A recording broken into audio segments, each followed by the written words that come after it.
दोस्तों नमस्कार, मैं आपका भूपेंद्र नारायण सिंह अडानी फाइल से जुड़ी एक अहम खबर के साथ आईएनसी टीवी पर आपका स्वागत करता हूं। खबर उस वक्त की है जब अडानी ग्रुप ने अपने ultra super thermal power plant के लिए झारखंड के गोड्डा में जमीन हासिल की। पावर प्लांट जिस जमीन पर बना है वो जमीन आदिवासियों की थी और उसे जिस अंदाज में अडानी ग्रुप ने हासिल किया था उसके बारे में बीबीसी ने विस्तार पूर्वक बताया है। बीबीसी के मुताबिक अडानी ग्रुप ने बीजेपी सरकार की मदद से कल बल और छल से आदिवासियों की जमीन पर कब्जा किया था।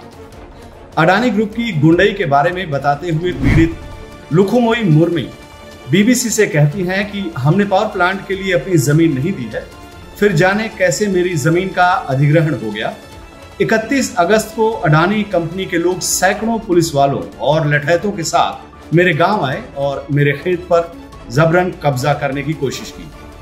उन लोगों ने मेरी धान की फसल बर्बाद कर दी और बुलडोजर चलाकर सारे पेड़ पौधे उखाड़ दिए। मैंने उनका पैर पकड़ा, फसल नहीं उजाड़ने की मिन्नतें की, लेकिन वो अंग्रेजों की तरह दमन पर उतरे थे।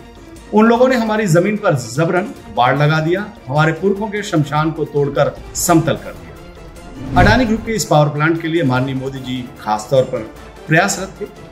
पावर प्लांट से पैदा की जाने वाली बिजली सीधे बांग्लादेश को भेजी जानी थी और इसके लिए प्रधानमंत्री श्री नरेंद्र मोदी ने उस वक्त पहल की थी जब वो साल 2015 में बांग्लादेश के दौरे पर गए थे। बाद में जब बांग्लादेश की प्रधानमंत्री शेख हसीना दिल्ली आई तो करार पर मुहर लगा और उसके बाद शुरू हुआ अंग्रेजी राज के स्टाइल में जमीन पर जबरन कब्जा का सिलसिला।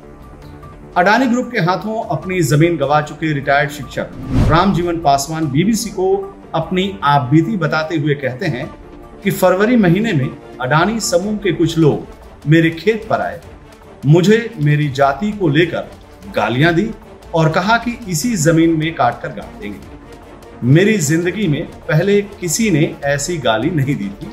मैं इस घटना को भूल नहीं पाता हूँ।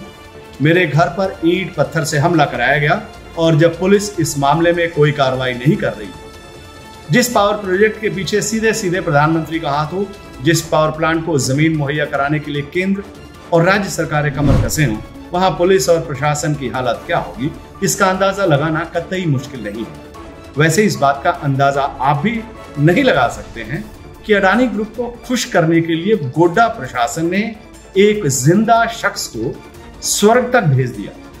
इस वाक्य के बारे में बीबीसी को बताते हुए पीड़ित गणेश पंडित कहते हैं कि मुझे अडानी के लोगों ने मार दिया, 3 बेटा है, 2 का ही नाम दिखाया और मेरी जमीन को मेरी सहमति के बगैर अधिग्रहित कर दिया।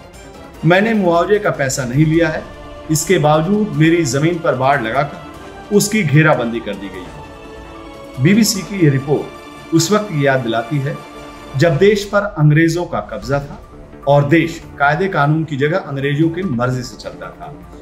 आज हम आजाद हैं, कहने के लिए देश कायदे कानून और संविधान से चल रहा है, लेकिन अडानी ग्रुप ने जिस अंदाज में अपने पावर प्लांट के लिए जमीन हासिल किया है उसे देखकर आप क्या कहेंगे? आपके जवाब का इंतजार है। नमस्कार।